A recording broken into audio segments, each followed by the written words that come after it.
Hi hello ಎಲ್ರಿಗೂ ನಮಸ್ಕಾರ. Welcome back to my page.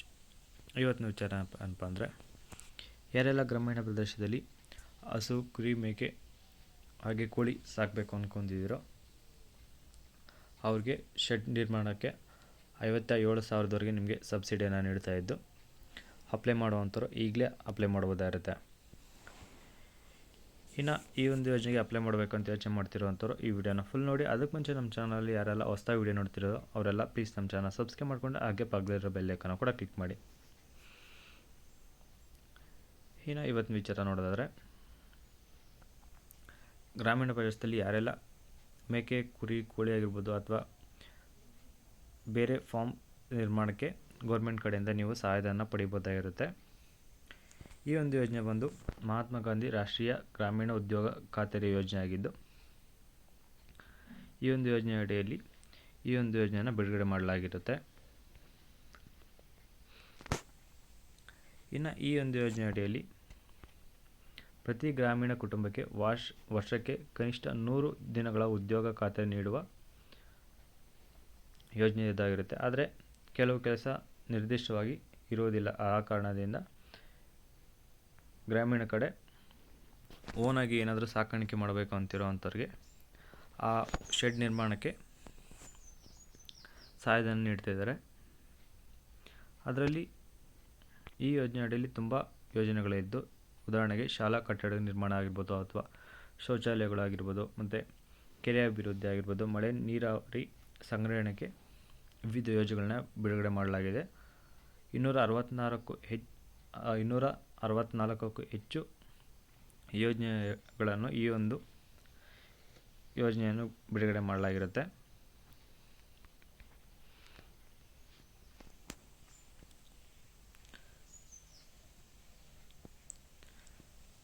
ಇನ್ನು ಈ ಒಂದು ಸಹಾಯಧನನ ವಿವರ ನೋಡೋದಾದರೆ, ಇದರಲ್ಲಿ 57,000 ಒಟ್ಟು ಮೊತ್ತ ಆಗಿದ್ದು, ಅದರಲ್ಲಿ ನಿಮಗೆ ಕೂಲಿಯವರಿಗೆ ನಿಮಗೆ 10,556 ರೂಪಾಯಿ ಅವ್ರಿಗೆ ನೇರವಾಗಿ ಅವ್ರಿಗೆ ಸಿಗುತ್ತೆ ಅಮೌಂಟು.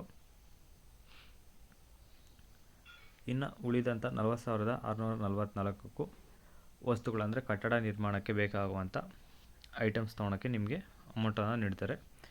ಅದು ಮಾತ್ರ ಅಲ್ಲದೆ ಇದರಲ್ಲಿ ನಿಮಗೆ ಕುರಿ, ಕೋಳಿ, ಮೇಕೆ ಹಾಗೆ ಹಂದಿ ಶೆಡ್ಗೆ ಕೂಡ ನೀವು ಈ ಯೋಜನೆಯಲ್ಲಿ ಅಪ್ಲೈ ಮಾಡ್ಬೋದಾಗಿರುತ್ತೆ. ಇನ್ನು ಈ ಯೋಜನೆಯಲ್ಲಿ ಅಲ್ಲದೆ ಒಬ್ಬ ವ್ಯಕ್ತಿಯು ತಮ್ಮ ಲೈಫಲ್ಲಿ ಜೀವಿತಾವಧಿಯಲ್ಲಿ ಗರಿಷ್ಠ 5 ಲಕ್ಷದವರೆಗೆ ನೀವು ವೈಯಕ್ತಿಕವಾಗಿ ಕಾಮಗಾರಿಕೆಗೆ ಸಹಾಯಧನವನ್ನು ನೀವು ಪಡಿಬೋದಾಗಿರುತ್ತೆ. ಅಂದರೆ ಉದಾಹರಣೆಗೆ ಕೃಷಿ ಹೊಂಡ ಆಗಿರ್ಬೋದು, ತೋಟಗಾರಿಕೆ ಬೆಳೆಗೆ ಆಗಿರ್ಬೋದು, ಪಶು ಶೆಡ್ಗಾಗಿರ್ಬೋದು, ವಿವಿಧ ಇದೇ ರೀತಿಯ ಇತರ ಕಾಮಗಾರಿಕೆಗೆ 5 ಲಕ್ಷದವರೆಗೆ ತಾವು ಸಬ್ಸಿಡಿಯನ್ನು ಪಡ್ಕೋಬೋದಾಗಿರುತ್ತೆ. ಇನ್ನು ಈ ಒಂದು ಯೋಜನೆಗೆ ಅಪ್ಲೈ ಮಾಡೋದು ಹೇಗಪ್ಪ ಅಂತ ನೋಡೋದಾದರೆ, ಮೊದಲನೇದಾಗಿ ಈ ಒಂದು ಯೋಜನೆಗೆ ಅಪ್ಲೈ ಮಾಡಲು ಬೇಕಾಗಿರೋದು ಮೇನಾಗಿ ಬಂದು ನಿಮ್ಮ ಹತ್ರ ಜಾಬ್ ಕಾರ್ಡ್ ಇರಬೇಕಾಗಿರುತ್ತೆ. ನರೇಗಾ ಯೋಜನೆಯಲ್ಲಿ ಲಾಭ ಪಡೆಯಲು ನಿಮಗೆ ಮೊದಲು ಹೆಸರು ಬಂದು ನರೇಗಾ ಕಾರ್ಡ್ನಲ್ಲಿ ಇರಬೇಕಾಗಿರುತ್ತೆ. ಒಂದು ವೇಳೆ ನಿಮ್ಮ ಹತ್ರ ಜಾಬ್ ಕಾರ್ಡ್ ಇಲ್ಲ ಅನ್ನೋದಾದರೆ ಗ್ರಾಮೀಣ ಪಂಚಾಯತಿಗೆ ನಿಮ್ಮ ಗ್ರಾಮೀಣ ಪಂಚಾಯತಿಗೆ ಹೋಗಿ ಅರ್ಜಿಯನ್ನು ಸಲ್ಲಿಸಿ ನೀವು ಜಾಬ್ ಕಾರ್ಡ್ನ ಪಡ್ಕೋಬೋದಾಗಿರುತ್ತೆ. ಜಾಬ್ ಕಾರ್ಡ್ ಸಿಕ್ಕಿದಾದಮೇಲೆ ನೀವು ಪಶು ವೈದ್ಯಕೀಕರಣಗಳ ದೃಢೀಕರಣ ಪತ್ರ ಪಡಿಬೇಕಾಗುತ್ತೆ. ಅಂದರೆ ನೀವು ಯಾವುದಕ್ಕೋಸ್ಕರ ಅಂದರೆ ಕೋಳಿಗೆ ಅಥವಾ ಹಸು ಸಾಕಾಣಿಕೆಗೆ ಯಾವುದಕ್ಕೋಸ್ಕರ ನೀವು ತೊಗೊತಿದ್ದೀರ ಅನ್ನೋದಕ್ಕೋಸ್ಕರ ನಿಮ್ಮ ಹತ್ತಿರದಿರೋಂಥ ಪಶು ಚಿಕಿತ್ಸಾ ತೆರಿಗೆ ಅಲ್ಲಿ ಹೋಗಿ ನೀವು ದೃಢೀಕರಣ ಪತ್ರ ನೀವು ಪಡ್ಕೋಬೇಕಾಗಿರುತ್ತೆ. ಅಂದರೆ ನೀವು ಯಾವ ಶೆಡ್ನ ನಿರ್ಮಾಣ ಮಾಡ್ತೀರಾ ಅನ್ನೋದು ಕೇಳಿ ಅವರು ನಿಮಗೆ ಸರ್ಟಿಫಿಕೇಟ್ ಅನ್ನೋದು ಕೊಡ್ತಾರೆ.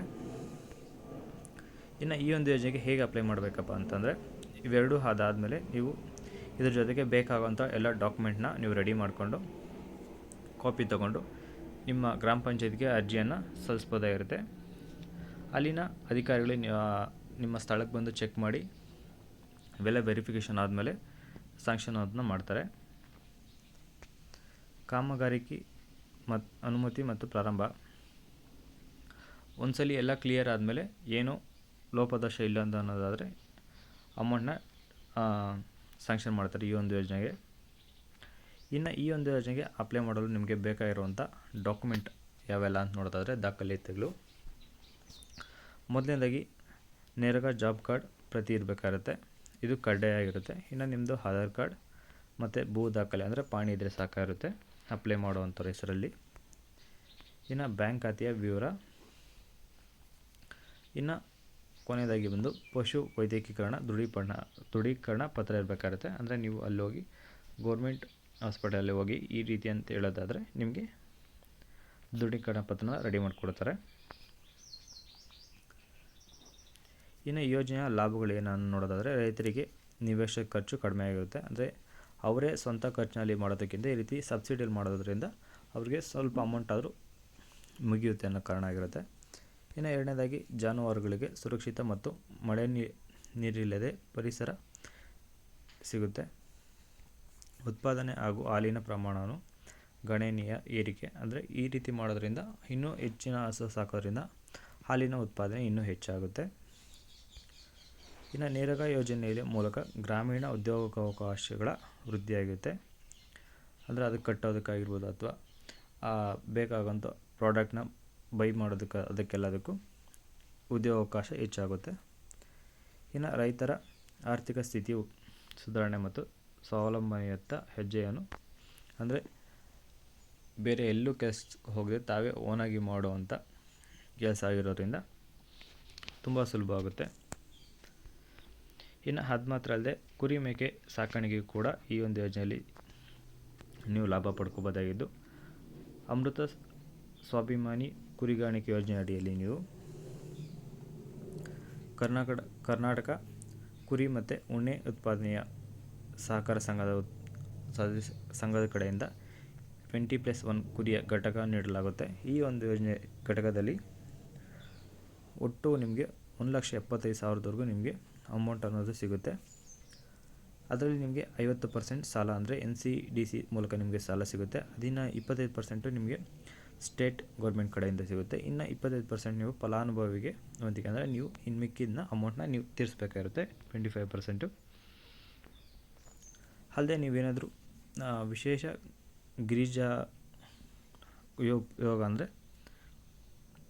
ಕುರಿ ಸಾಕು ಯೋಜನೆ ಏನಾದರೂ ನೀವು ಮಾಡ್ತಿದ್ದೀರ ಅಂದರೆ ಮತ್ತು ಅದರಲ್ಲಿ ನೀವು SC/ST ಸೇರಿದಂಥವ್ರಿಗಾದರೆ ರೈತರಿಗೆ ಒಂದು 6+1 7 ಕುರಿಗೆ ಘಟಕ ನೀಡಲಾಗುತ್ತೆ. ಇದರಲ್ಲಿ ನಿಮಗೆ ಒಟ್ಟು ನಿಮಗೆ 45,000ವರೆಗೂ ಅಮೌಂಟ್ ಸಿಗ್ತಾಯಿದ್ದು 90%ನ ಅಂದರೆ 40,500 ರೂಪಾಯಿನ ನಿಮಗೆ ಸಬ್ಸಿಡಿಯಾಗಿ ಸಿಗುತ್ತೆ. ಇನ್ನು ಮಿಕ್ಕಿದ 4,500 ರೂಪಾಯಿ ಮಾತ್ರ ನೀವು ಕೊಡಬೇಕಾಗಿರುತ್ತೆ ಅಮೌಂಟು. ಸೊ ಇವತ್ತಿನ ವೀಡಿಯೋದಾಗಿದ್ದು, ಈ ವಿಡಿಯೋದ ಬಗ್ಗೆ ನಿಮ್ಮ ಅನಿಸಿಕೆಯನ್ನು ಕಮೆಂಟ್ ಮೂಲಕ ತಿಳಿಸಿ. ಹಾಗೆ ಈ ವಿಡಿಯೋ ಇಷ್ಟ ಲೈಕ್ ಮಾಡಿ, ಏನಾದ್ರು ಡೌಟ್ ಇದ್ದರೆ ಕಮೆಂಟ್ ಮಾಡಿ ಅಂತ ಹೇಳ್ತಾ ಇದ್ದು. ಹಾಗೆ ಈ ಒಂದು ಯೋಜನೆಗೆ ಅಪ್ಲೈ ಮಾಡ್ತಿರೋಂಥ ಎಲ್ಲರಿಗೂ ನನ್ನ ಕಡೆಯಿಂದ ವೆರಿ ಆಲ್ ದ ಬೆಸ್ಟ್ ಅಂತ ಹೇಳ್ತಾ ಇದ್ದು, ಯಾರೆಲ್ಲ ಈ ರೀತಿ ಶೆಡ್ ನಿರ್ಮಾಣ ಮಾಡಬೇಕಂತ ಯೋಚನೆ ಮಾಡಿರ್ತಿರೋ ಅಂಥವ್ರಿಗೆ ಈ ಒಂದು ವಿಡಿಯೋನ ಶೇರ್ ಮಾಡಿ ಅಂತ ಹೇಳ್ತಾ, ಇದೇ ಥರದ ಹೆಚ್ಚಿನ ಮಾಹಿತಿಗಾಗಿ ತಪ್ಪದೆ ನಮ್ಮ ಚಾನಲ್ ಸಬ್ಸ್ಕ್ರೈಬ್ ಮಾಡಿಕೊಂಡು ಫಾಲೋ ಮಾಡಿ ಅಂತ ಕೇಳ್ತಿದ್ದೀನಿ. ಇನ್ನು ನೆಕ್ಸ್ಟ್ ವಿಡಿಯೋ ಸಿಗೋವರೆಗೂ ಎಲ್ಲರಿಗೂ ಟಾಟಾ ಬಾಯ್.